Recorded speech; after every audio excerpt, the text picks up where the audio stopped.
What lurks in the shadows beneath the world, where even the mightiest tremble, deep under the misty mountains in halls forsaken by light, something stirs older than Sauron, fouler than orcs, nameless and unknown. These are not mere monsters, but terrors that gnaw at the roots of creation so dreadful that Gandalf himself sealed their secrets behind silent lips. Welcome to Khazad-dûm, the greatest kingdom of my people, where greed unearthed horrors no dwarf could fathom. I am Gimli, son of Ungoliant, and this is the tale of Moria's darkest mystery, a story etched in stone and shadow. Long ago, before the sun and moon were kindled, my kin made their home in Khazad-dûm. We dwarves, crafted by Oli the smith, were born to shape the earth. Under Durin the Deathless. Our first king, we carved a realm of wonder beneath the mountains. Our halls stretched wide, their ceilings soaring like caverns of stars. Pillars of polished stone, inlaid with gold, and gems gleamed in the torchlight. Our forges roared day and night, crafting axes, armor, and treasures that made even the elves of Lothlorien whisper in awe. But it was Mithril, the silver steel lighter than air and harder than dragon scales, that crowned our glory. Mithril was our pride, our joy, our doom, found only in the deepest veins of Khazad-dûm. It drew merchants from Gondor to distant Harad kings, clad themselves in mithril mail, and queens wore it as delicate as spider silk. We dwarves grew wealthy, our coffers overflowing, our name revered. Yet with wealth came hunger. The more mithril we mined, the deeper we delved, chasing glints of silver through the earth's black heart. Our picks sang, our tunnels stretched, and our hearts swelled with dreams of endless riches. We thought ourselves masters of stone lords of the deep. How blind we were. My father Ungoliant told me tales of those days, his voice heavy with sorrow. Gimli, he said, our kin were mighty, but pride is a cruel forge. It tempers strength into folly. He spoke of Durin's heirs who drove their miners ever downward, heedless of the shadows that stirred. The elders warned of perils in the deep, of places where the stone grew cold and the air whispered with malice. But greed drowned their words. We believed no force could rival our might, no darkness could dim our light. We were wrong in the Third Age. Our delving woke a terror from the elder days. Durin's bane, a Balrog of Morgoth's ancient wars. Clad in flame and shadow, it rose from the depths, its whip cracking like thunder. Our warriors fell, our halls burned, and Khazad-dûm became a tomb. Those who survived fled their songs, silenced their glory. Lost, Moria, as the elves called it, was no longer a kingdom, but a name whispered in fear. The Balrog ruled its empty halls, a demon of fire and ruin. Yet even then my kin suspected a greater horror. My father's tales hinted at things fouler than the Balrog buried far below our deepest minds, things without name, older than the world itself. As a young dwarf, I thought these tales mere fables meant to keep reckless miners from straying too far. But the stories lingered like echoes in a cavern. There are places, my father said, where the stone itself seems alive, watching, waiting. We dug too deep.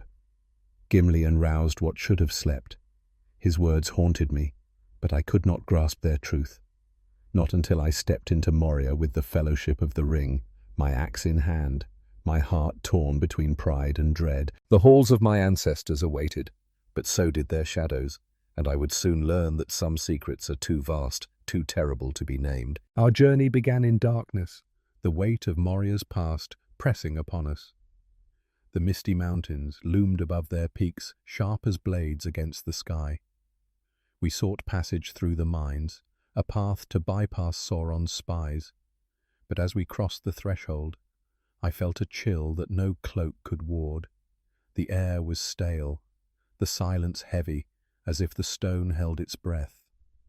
My companions, Frodo, Aragorn, Legolas, and the others moved cautiously, their eyes scanning the gloom. Gandalf, our guide, gripped his staff, its light a frail spark in the vast dark. "This is no mere ruin," he murmured. "Something lingers here older than memory." I wanted to protest, to speak of Khazad-dûm's glory, but the words caught in my throat. The halls, once alive with song, now echoed with absence. Carvings of Durin's crown adorned the walls. but they were marred by time and claw. Orcs had infested these halls, their filth staining the stone, yet their presence felt trivial, like rats scurrying over a grave.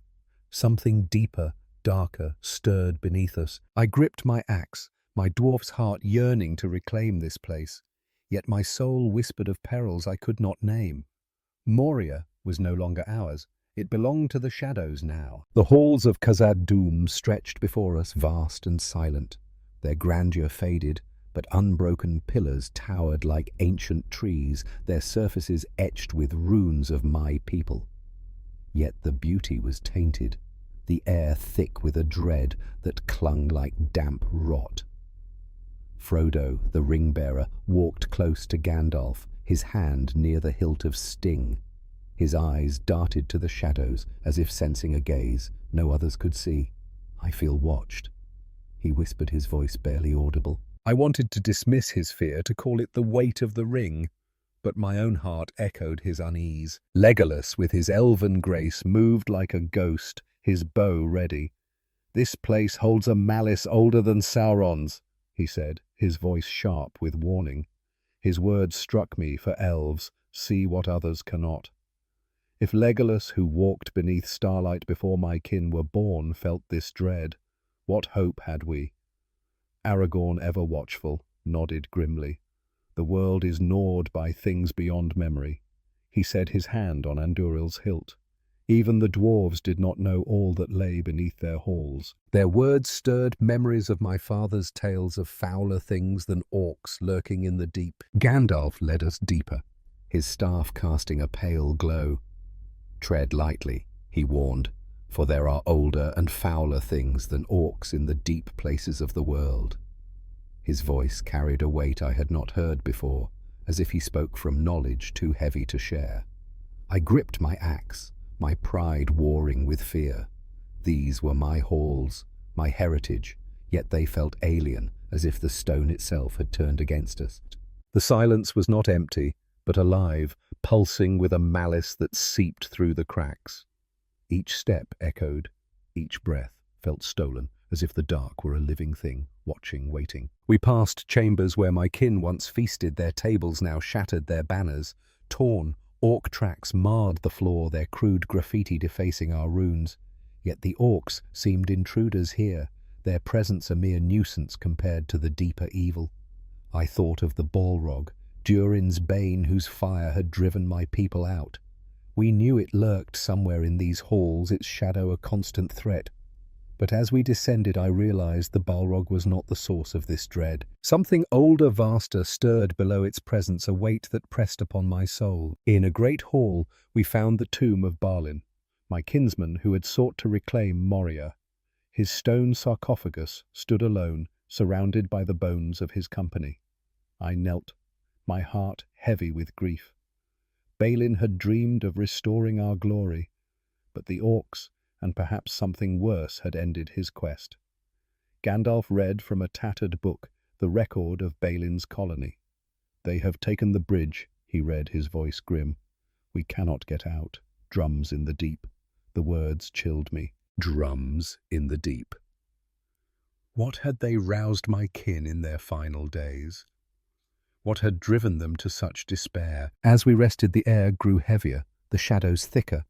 Frodo's sword glowed faintly, a sign of orcs nearby. But it was not orcs that set my nerves alight. The stone beneath my feet seemed to pulse, as if alive with a buried malice. Legolas paced, his eyes scanning the dark. "I do not like this place," he said. "There is a power here, ancient and cruel, that does not serve Sauron." His words echoed Gandalf's warning, and I felt a truth I could not deny. Moria was haunted not by ghosts, but by something far older, far fouler, that waited in the deep. Our fears were soon realized.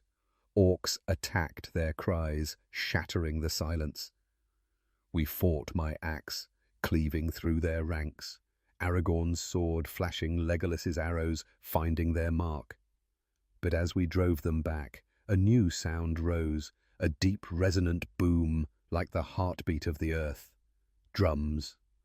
Boromir muttered, his face pale. Drums in the deep. The orcs fled, their eyes wide with terror, as if they too feared what approached. Then we saw it, the Balrog, a towering figure of flame and shadow, its whip cracking like a storm. Gandalf faced it on the bridge of Khazad-dûm, his voice a thunder of defiance. "You shall not pass," he cried, and with a crash they fell into the abyss. We fled, hearts broken, believing Gandalf lost. But his fall revealed a truth far darker. When he returned reborn as the White, he spoke of what he had seen.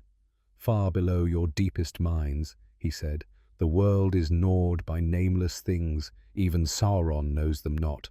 They are older than he." His voice trembled, his eyes distant, as if the memory burned. "I will speak no more, lest I darken the light of day." I stared at him, my mind reeling. What could silence Gandalf, who had faced Sauron's wrath? What dwelled in those uncharted depths beyond even the Balrog's fire? The Nameless Things. The words hung in my mind like a curse, a riddle without answer. Gandalf's reluctance to speak of them only deepened their terror. In all my years I had heard tales of many evils, Morgoth's dragons, Sauron's Nazgûl, the Balrog that drove us from Moria, but these were foes with names, with forms, with histories sung in elven lays or dwarven sagas.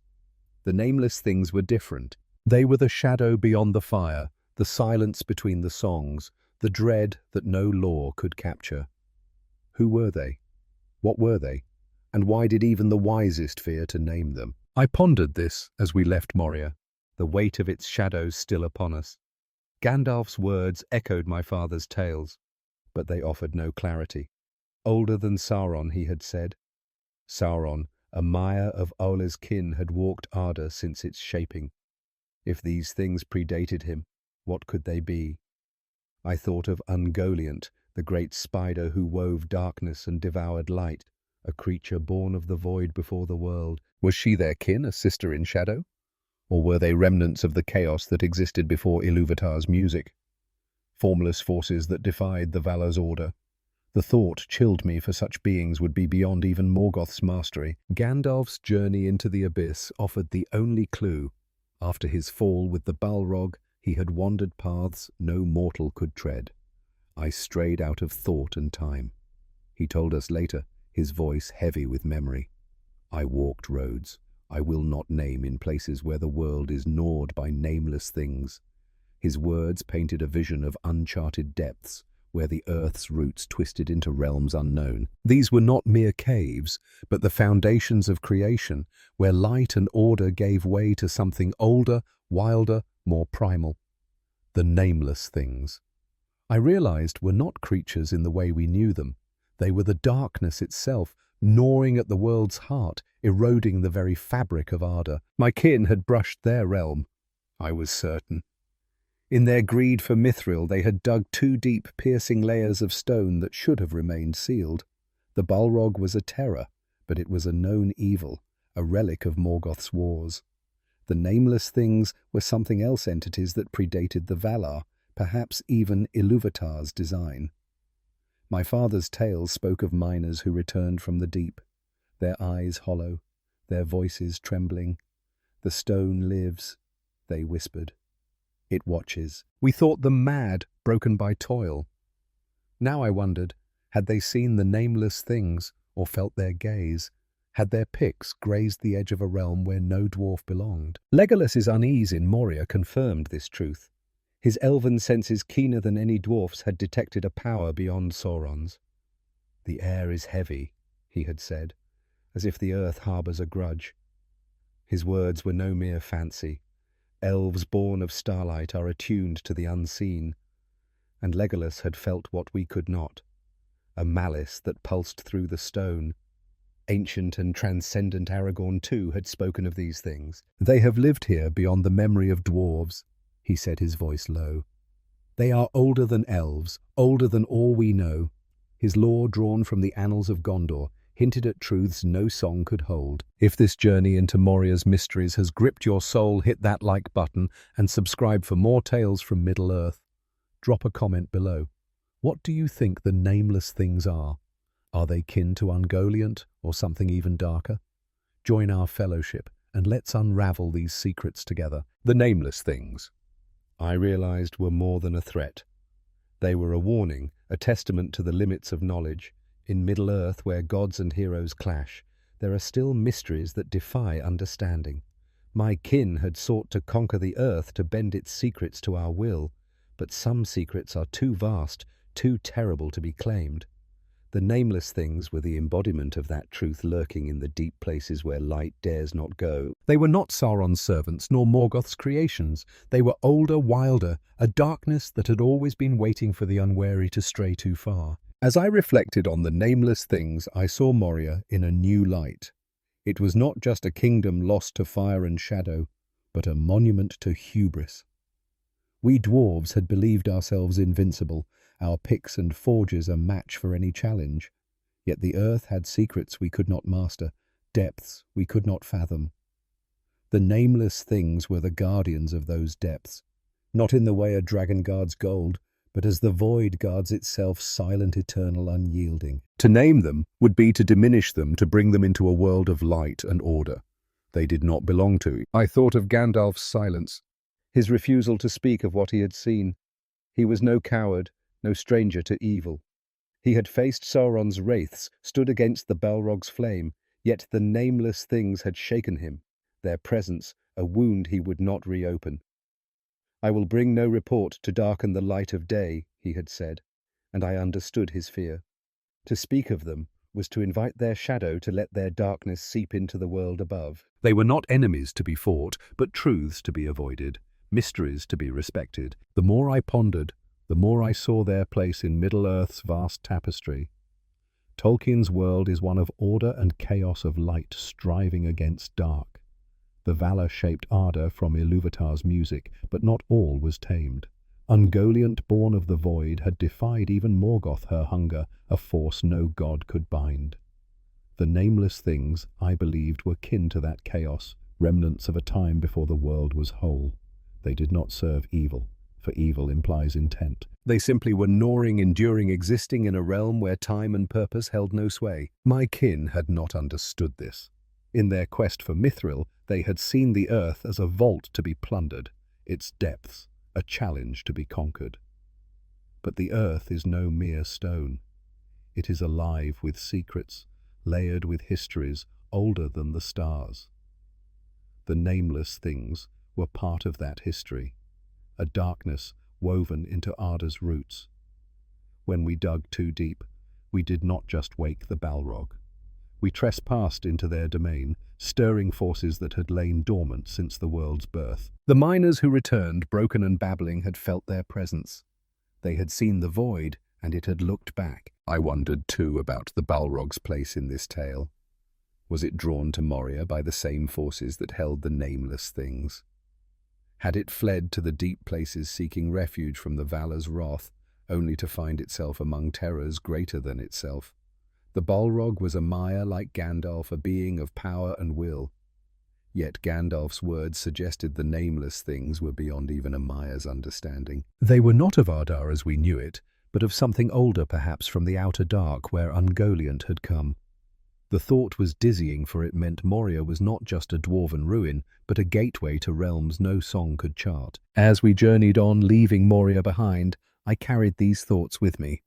The Fellowship was bound for greater trials, the breaking of our company, the war against Sauron.